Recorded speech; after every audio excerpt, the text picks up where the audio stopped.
guys, my name is Adrienne and welcome back to my channel. So in today's video, we're going to discuss 5 of my favorite authors, the first book I read by them, and my favorite book by them. So without further ado, let's get started. The first author I'm going to talk about is S.J. Tilly. The first book I read by her is Nero, part of her Alliance Mafia series. And my favorite book by her is also in that series, which would be Dom. So, Meet Cute starts in an airport. Oddly enough, she thinks it's a chance encounter. She does not realize that Dom has purposely planned meeting her. And as the book goes on, you will learn why. But sparks fly, they get to sit on the plane, they talk, they do some other things in the airport, if you get my drift. And then they go their separate ways, but they continue communicating. And then one day, she goes to Vegas, and this becomes a Married in Vegas story. So she does not know the secrets that Dom is keeping. Dom is keeping a ton of secrets from her.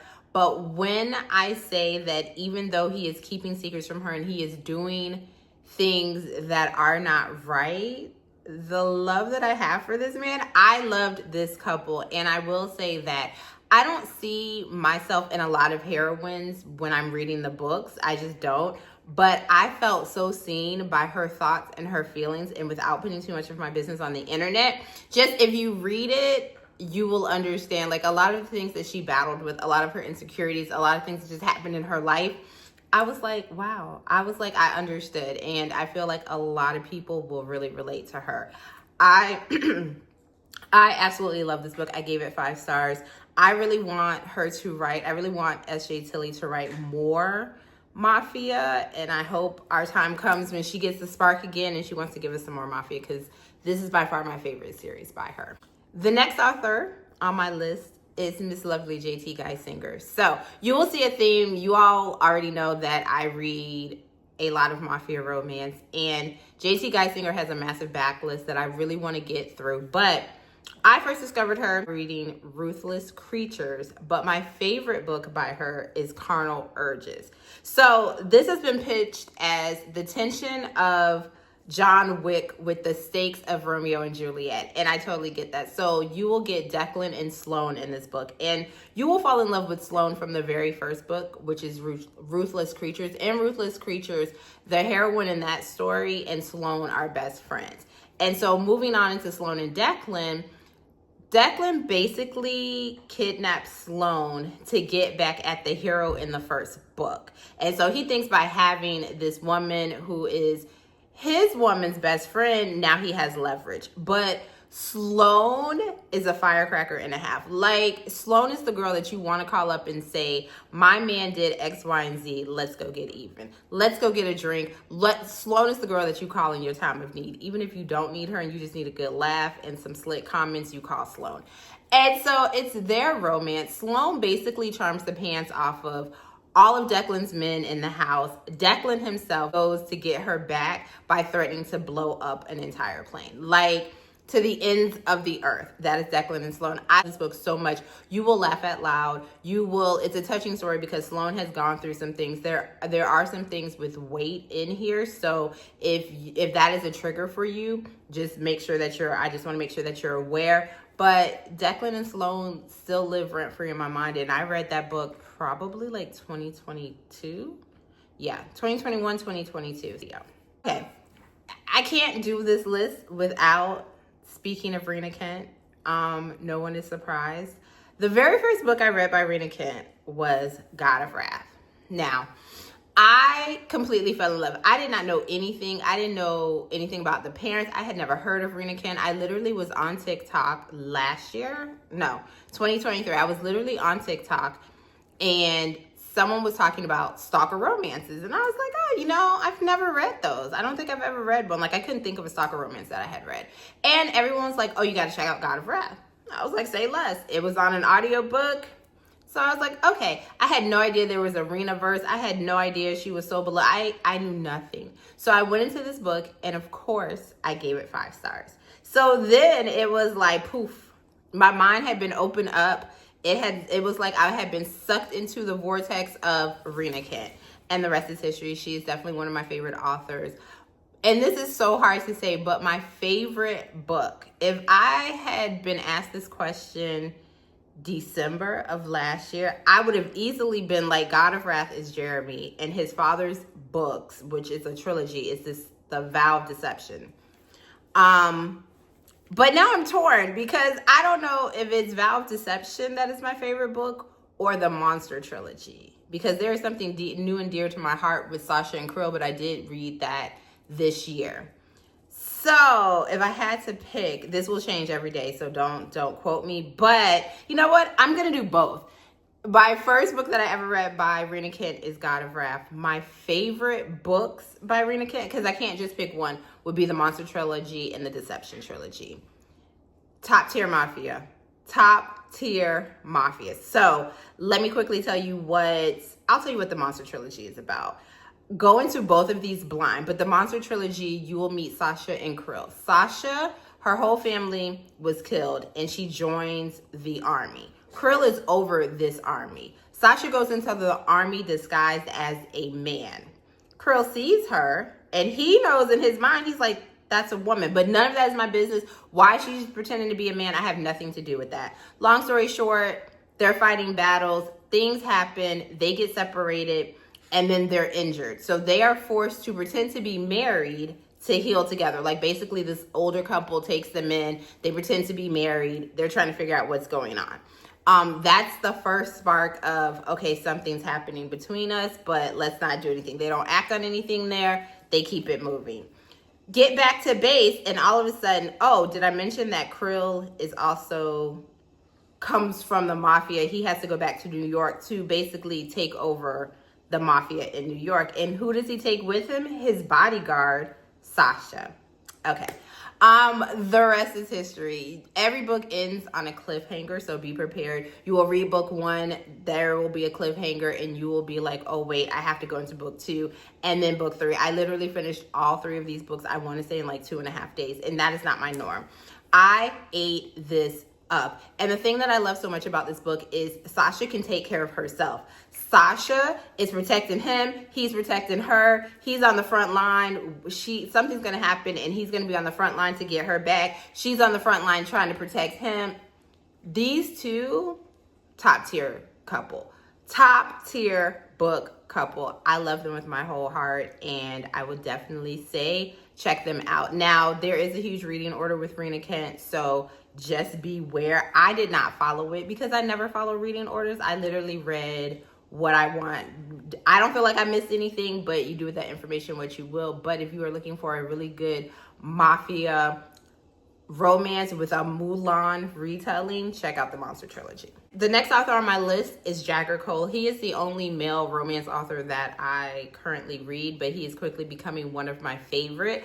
I first discovered him, the first book I read by him was Deviant Hearts, and my favorite book by him is Poisonous Kiss. So Poisonous Kiss is a grumpy sunshine, forced marriage, smart heroine with a whole lot of mouth and a whole lot of personality. So you have Gabriel and Fumi, and Gabriel and Fumi are both lawyers. Gabriel is running for, I believe, governor, and decides, and basically is told the only way you're going to win this race is if you get married. In walks Fumi. Fumi knows who he is. He's her boss, so to speak, because he is like a partner of the firm that she works at. Things ensue. She discovers that she needs to come up with a shit ton of money because of lies that she's been told about her past and who her father is and X, Y, and Z. So Gabriel is holding these auditions, and he's willing to pay X number of dollars for the person who basically signs an NDA and pretends to be his wife to the public. So they're going to get married. It's going to be a fake marriage, X, Y, and Z. In walks Fumi. He knows exactly who Fumi is, and he's like, there is no way that I'm doing this with you. Well, she woos everyone over, and they get married. But they have had other encounters that they don't know about. And when I say other encounters, they've had sexual encounters because there is a sex club that they frequent where it's like masked men, you don't know the identity, everyone's identity is hidden. They've had an encounter or two.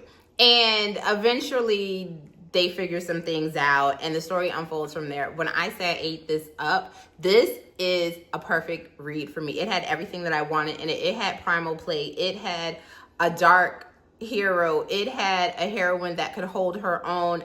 I love this book. I gave it 5 stars. It is my favorite in the series, but every book in the series has been 4 or 5 stars. So if you're looking for a dark mafia romance, please check all your trigger warnings, and please know that the spice in these are like 4 chili peppers. Jagger Cole is very much spice, but he also gives you very much plot. So if you're looking for a spicy, dark, good time that is mafia and mafia adjacent, definitely check this one out.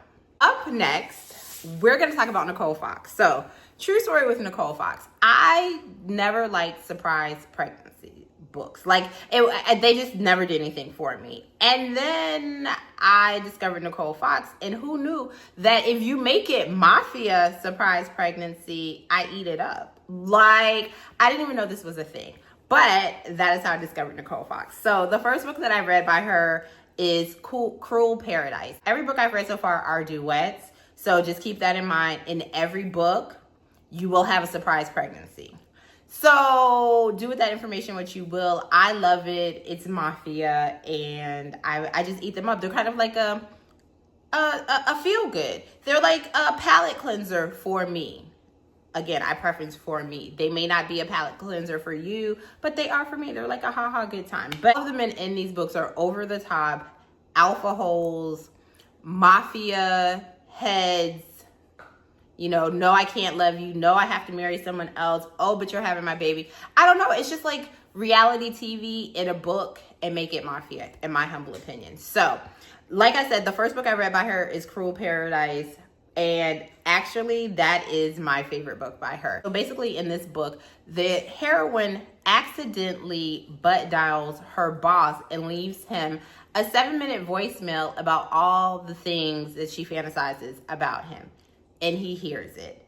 And it goes from there. With the heroine, also, there are kids in this book because she is taking care of her dead sister's, I believe, 3 kids. It's like 2 or 3 kids. And the hero is like, okay, I've found my assistant attractive. We could have an arrangement where we just, you know, do certain things 1 or 2 days a week. I give her some extra money because she definitely needs money at this point with everything that's going on in her life. And that's it. Okay, that's not it. That is not where their story ends. I'll let you read to find out how their story unfolds. But it was just a really good time. I mean, I've loved everything that I've read by her, but like I said, you definitely know going into it that there's going to be a surprise pregnancy. It's going to be a cliffhanger. There are duets, and all the men are alpha holes. But in the end, the alpha holes turn into these cinnamon rolls, but only for their woman.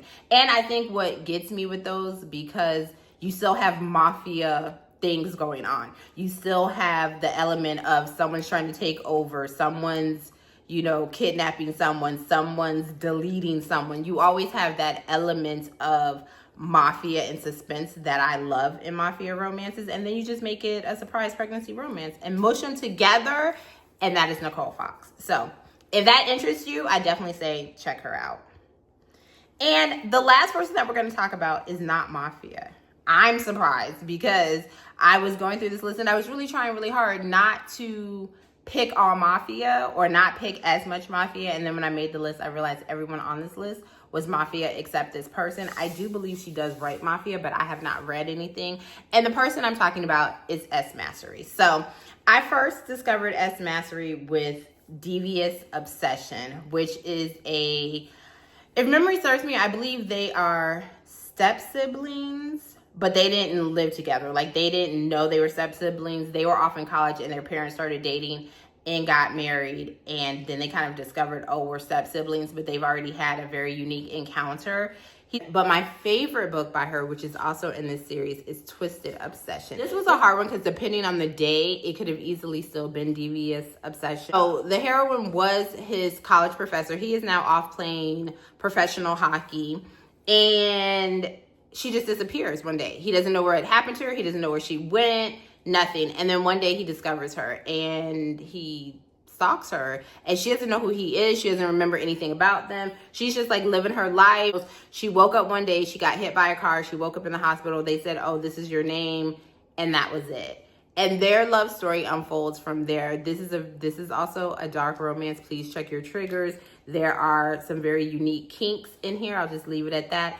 But I love Amnesia. So if you throw Amnesia in a book 9 times out of 10 and make it a romance, and then you add that it's dark, sign me up. But that is probably my favorite outside of Devious Obsession, because I still love Seal and Aspen. This whole series is really good. I liked every book. There's only one book, I think it was the 3rd book, that I wasn't a huge fan of in the Hockey God series. For a dark college hockey romance series, definitely check this out. If you made it to the end and you want to let me know, drop me a skull emoji. Also, in the comments, let me know your favorite author and let me know the first book you read by them and your favorite. Until the next video, guys, bye.